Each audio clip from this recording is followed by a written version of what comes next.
Well, Matt's not in pads, but we're still in St. Joseph, Missouri at Missouri Western State University with this special Defending the Kingdom from training camp as we get ready for our checklist for preseason game number 1 Saturday afternoon as the Chiefs at Arrowhead will entertain the Los Angeles Rams. Mahomes in the pocket, he'll step up, he'll scramble 10, 5, Mahomes, diving touchdown, Kansas City! 10x.ai is the official cybersecurity partner of the Kansas City Chiefs. In this city, we know that championship success starts with defense. 10x.ai is the AI security operations provider, protecting organizations from cybersecurity attacks at machine speed with human analysts on the loop 24/7. Experience cybersecurity that is AI native and human-led, united against every threat. Visit 10x.ai for details.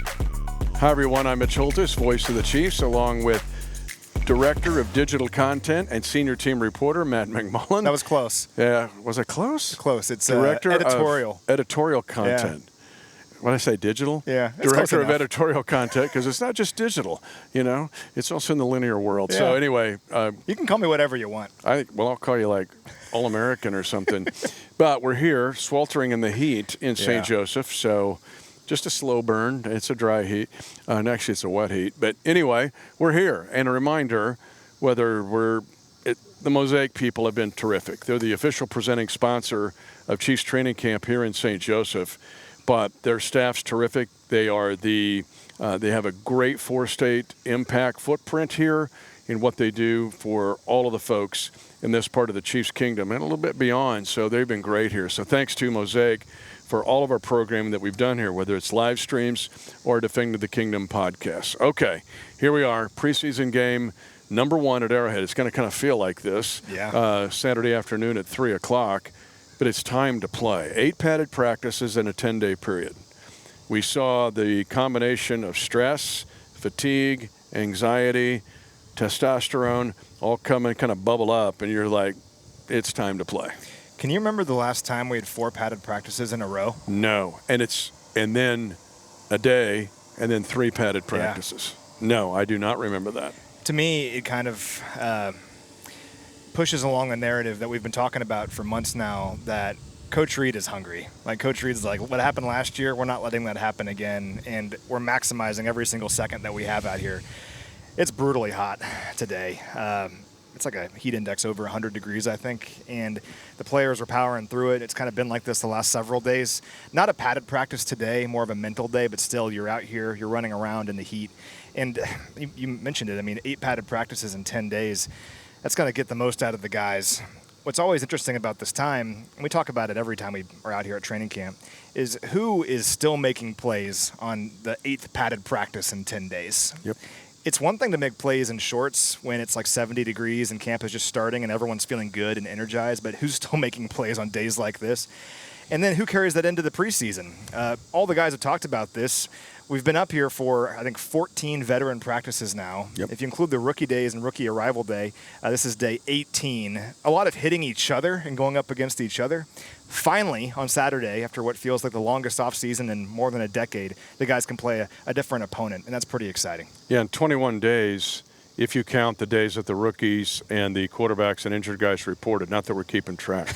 I don't know what day of the week it is. I just know it's day 14 of veteran practice. And there is a game Saturday, whenever that is, against the Rams. We have a checklist, though, and this is Matt and my checklist. This is not the teams. This isn't coming from Coach or anybody else. But this is basically looking at this team through OTAs and mini camps and, of course, here in all those practices that you documented so very well here in St. Joseph. But to me, it starts with the wide receiver. I'm not sure there is a position group where the Rams game on Saturday is more important than this group of 14 humans. There are 14 wide receivers on this roster. When you get down to the 53-man roster, some teams keep 5. 6 is about the number. Discussion about 7. And we know about Rashee Rice and Xavier Worthy and even Tyquan Thornton. Let's set them aside, okay? Now let's jump into the guys where Saturday afternoon becomes very important for. And I'm just going to list them here and get your thoughts, because Jalen Royals comes into thought here, second year, right? Cyrus Allen back on the field and cooking, going at it. Then you look at a Nico Remigio, and then Andrew Armstrong, who we talked about on the live stream, if you want to go back and find that archived. But those 4 guys, and then we'll get into the next group. That's a big game for them to try to find, hey, we got to make some decisions here quickly.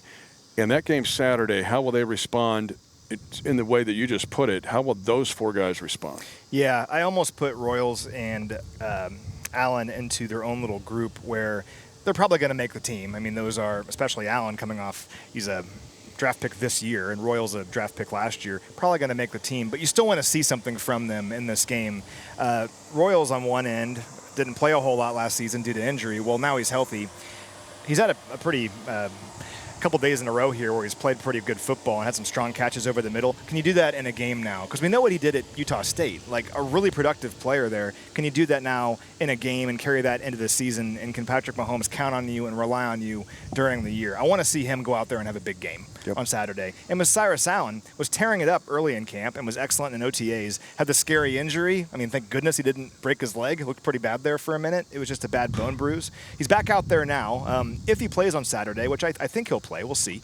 But if he plays, would love to see him go out there and play well too. But if you take those guys and say, okay, they're probably part of that group with Rice, Worthy, and Thornton, those are your 5 that are probably going to make this team. Well, outside of that, if we keep just 6, who's that 6th guy? Is it Nico Remigio, who we know what he can do as a kick and punt returner? We know what he can do in that area. Does he have more of a role in offense this year? Maybe we see that in Saturday's game. I don't know. Andrew Armstrong is a player that's flashed throughout this camp. And I think if you keep 7 receivers, you kind of say, hey, he might be that 7th receiver. But can you keep 7 is the question. We've kept 7 receivers 3 years in a row now. Kind of feels like, yeah, they'll just do that. But when you look at the roster math and other positions that you might want to keep an extra guy compared to years past, maybe you only keep 6, and that makes Saturday's game a big deal for those guys kind of fighting for that final spot. Yeah, and quarterback enters that discussion because it's always been 2 quarterbacks, and now potential 3rd with Garrett Nussmeier, and so that makes it really iffy to keep 7 wide receivers. And this discussion, and this is why Saturday's important, if you're paying attention and watching Matt or listening to me or maybe doing both, I don't know, throughout your day, special teams in the wide receiver room, we don't talk about enough on the live stream. We, even you and I are guilty of this, about, I'll just throw it in there as a parenthetical thinking. No. Dave Tobe has mentioned publicly and privately he wants to evaluate the guys that we're talking about here, because that will be the demarcation line of who's going to make this team, keeping 7, 6, 5, whomever. They've got to contribute on teams, and not just a returner like Nico Remigio, but a guy who can be a gunner or a flyer or be a 4-core teams player. That's paramount, and they're going to be on center stage Saturday being evaluated in that area. And that's the thing, like Andrew Armstrong might go out there and have like 5 catches for 75 yards and a touchdown. Does he play on special teams? Can he help us on special teams? Can he be a gunner? That's something I'll be watching on Saturday for sure. And same with Royals. Some other guys I want to mention here, you can pipe in. Omari Evans has been impressive. He ended his career at Washington, but super fast. I mean, we're talking 4.3 type speed here, and showed up during the evaluation period of Senior Bowls and Combines. He's one. And then Jeff Caldwell, who has had a lot of attention. But Omari Evans, to me, will flash, and I'm curious to what he can do in this game, probably in the second half. Don't forget Xavier Lloyd, Blue Springs High School, played at both Mizzou and K-State. Just missing KU there to have all the local schools and then play for the Chiefs. I always love when local kids get to go out there and play a game at Arrowhead for the Chiefs. I think it's so cool. And he's been pretty good in these practices, actually, so we'll see what he can do. I'm with you on Evans, though. Before we came to camp, we did a pod talking about that kind of quartet of undrafted free agent receivers and who would really kind of pop during camp. And Evans might be the leader in the clubhouse right now of that group.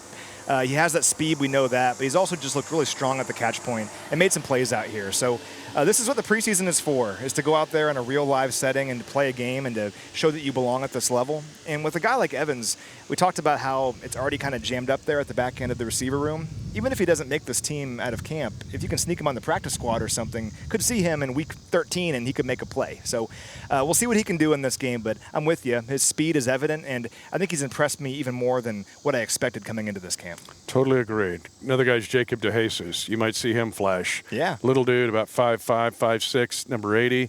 highly productive in his time in the collegiate ranks. So I just want to throw him out there as well because he could make some electric plays. All right, let's switch to DB because after wide receiver, there's so much there that has to be determined. DBs are kind of the same way, Matt. Yeah. We know the headline guys, and Delane's going to be this number 6 pick overall in the draft. The yellow jersey came off today. Big news today. That was the biggest news. We know about Fulton, Noel Williams, who's been a special teams guy, but he's been the right corner in this camp since day one. We know about those guys in the safety. It's where you look now, and I'm going to say slot corner. Slot corner. It's stacked up. There's like 4 dudes there.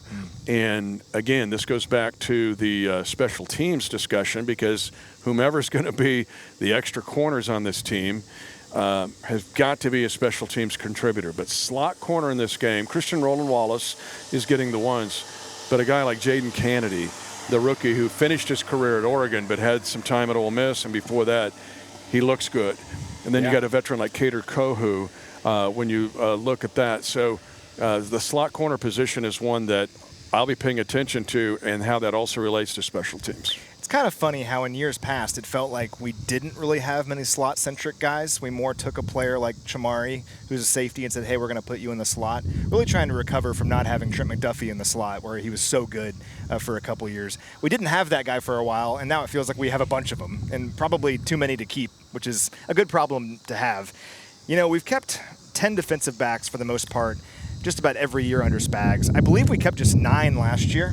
So you think we'll keep between 9, 10, maybe you keep an extra one if you are able to work out that roster math. But there's some good players here that aren't going to make the team initially. And this is when you figure out who the players that are going to make it and be maybe that 9th, 10th, even 11th guy. We'll see. But I'm with you. It has to be on special teams. So whether you're a guy like Kader Kohu, Kevin Knowles, who flashed a little bit last year, Xavier Wampa, exciting undrafted free agent at Iowa who's done some good things out here, a guy like Melvin Smith who's been in the crock pot for a little bit. Yes, I want to see those players on defense and what they can do, but who can play gunner?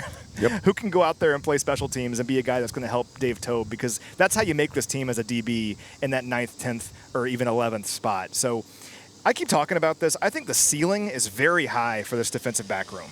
Now, are there some question marks? Are there some incomplete grades? Yeah, that's fair. I mean, we're relying on guys that are either in their first or second or third year to go out there and have career seasons. But I feel good about it because I believe in those players. They got to go out there and do it, though.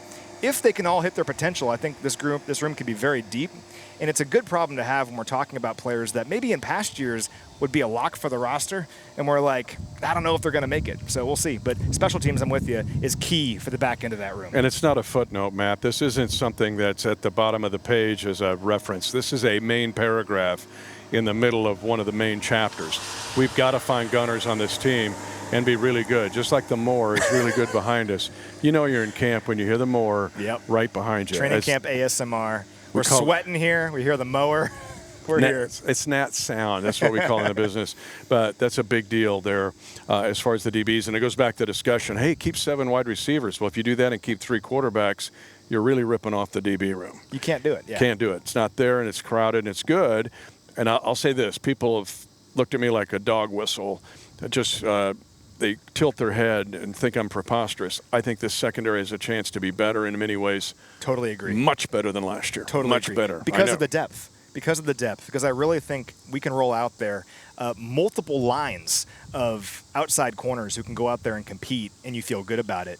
I mean, in years past, as good as the defense has been, when we've had injuries, at times the depth has not been there. And this year, even though you don't know for sure about everybody just yet until they go out there and play a game and show that they can reach their potential, the depth, I think, is really there. And having all those slot corners makes me feel so much more comfortable with this defense because it allows Chamari to play more traditional safety where I think he can really play. And having these slot guys is so important in today's NFL where you're out there in nickel, like, what do you think, 75% of the time? How often are we in base, do you think? 25% or less because you're in dimes, some of that too. It's almost like 10% now to 12. You just depends on the opponent. Yeah. But you just don't play a lot of base anymore. Yep. And when people say 3-4, 4-3, I'm like, oh, okay, 10% of the time. It's a great point you make. You can't nickelbacks, cornerbacks are like pitching in baseball. You can't get enough. You need 15 of them, like you need a mower right behind you. I think he's doing this intentionally. Oh, he is. He's definitely doing this intentionally. Travis Hogan is our incredible director of the grounds. He has ordered him to be here right at the key point of what we want to say. All right, we're going to touch on a couple more places and do it quickly. And again, Mosaic makes this possible, the official presenting sponsor of Chiefs Training Camp here at Missouri Western State University in St. Joseph. Offensive line. And I know this is boring for most fans. You're going to be at the back-to-school barbecue or have everybody over and like, hey, what's going on? How's the Chiefs game going against the Rams? You and I will be locked in and watching the offensive line. Khalil Benson is first and foremost here. Not sure how many reps he'll get. He has gone playing from right tackle to right guard. And what happens then after the first unit comes out? There's guys like Mike Caliendo, Hunter Norzed, Peter Nigra, Essa Pole. Those all enter this discussion. And so how will the offensive line do against the talented Rams roster? And we're not going to see the studs. But Los Angeles has done a very good job top to bottom of building really some value and depth on their team and have now for several years. Yeah, the Rams are going for it. And the Rams frequently don't play a lot of their starters in the preseason, so we'll see who our guys get to line up against. But regardless, I'm with you. They have depth, and the competition will be good. With Benson, it's so fascinating because we've talked about this at length. He's a undrafted free agent tryout player that showed up to rookie minicamp among 70 other tryout players, earned a spot on this team, and now he has a real shot to not only make this team, but also be a starter for us somewhere. We don't know. The right guard thing is fascinating because Trey Smith has missed the last week or so due to a hip injury. Coach Reed doesn't seem too worried about it, doesn't think it's serious, but Trey hasn't been out there, so instead of playing at right tackle, Benson has shifted to right guard. Where does he play in this game? Will he be at right tackle? Will he be at right guard? Will he play both? I think a lot of this is trying to figure out what we have in Khalil Benson. Clearly he's a talented player. Clearly he has ability. Well, what can we do with him? What is he capable of doing? This is the time to figure that out. This is like a sandbox right now. There's no game planning going on for the game against the Rams. Let's put him out there and maybe at multiple positions and see how he handles live competition at this level and a good team at that. So I think Benson will be one of the storylines, particularly early in Saturday's game, and how he handles it. And then how does he handle coming back to camp? Because that's always the trickiest part. Is training camp in St. Joe is not done after this game. We have another week.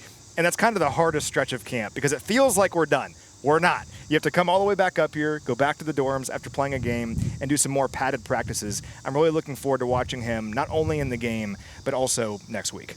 And it is actually Travis Hogan himself who's mowing. This is like Patrick Mahomes of lawn management, who's like right behind us. And did you notice that's a record? That's the closest the mower has ever been to us in the history of defending the Kingdom at training camp. Yep. So he was trying to break a record. He was doing that on purpose. He was giving us a hard time. He's like, you guys want to line up at the 50 next time as being on my field right now? And he's reminding us that. That's his way of getting back. Yes. Really quickly, we'll close it out, and it's going to be running back. Love this room. There are 6 running backs. We know about K9, won't play. But Brashard Smith has improved. But what we really want to see, at least I want to see, and we know about Amari DiMercato being a veteran, is Emmett Johnson. Yeah. Okay, I'm on every day with the folks in Lincoln and Omaha, and they want to know about Emmett Johnson. This game is gigantic for Emmett Johnson. He's going to get snaps. He's going to be put in different positions. I don't know if they'll put him on special teams, but there's a chance. Here we go again with the numbers. 4 running backs make this team. And what's Emmett Johnson's role going to be? He got reps today with the ones. Yeah. So this is a big game for Emmett Johnson. Yeah, it is. We know the talent that Emmett has, and now he has a chance to go out there and really show it. I think he has an opportunity to be a great part of an awesome running back room this season. But in this game in particular, he has a shot to be the guy. Get a lot of reps, a lot of carries, a lot of touches, and let's see what he can do. It's fun because the Cornhusker and Cincinnati Bearcat fans know that Johnson played in the Kansas City Classic game between Cincinnati and Nebraska at Arrowhead last year. And I asked him about it. I was like, do you remember if you were in the home or the road locker room? He's like, we were in the road locker room. I'm like, the home locker room's a little bit nicer than the road one. I think you'll prefer that. But how cool is it that he was playing this time last year in Arrowhead and had no idea that he'd end up here again a year later, and he's playing with an arrowhead on the side of his helmet. Same thing for Cyrus Allen and Deshaun Singleton, safety for Nebraska last year, now on this team as a UDFA, and Allen obviously played at Cincinnati last year. Jeff Caldwell, too. Yeah. You know, I didn't look up if he played in that game or not. I bet he did. But either way, a lot of guys that were part of that game are now a part of the Chiefs and going to play in this game. I think it's so much fun. And we had a production meeting with Emmett yesterday before the preseason broadcast team got together, and he's just awesome. I love his personality. I love his entire energy, his vibe. He's hungry, and he's ready to show what he can do.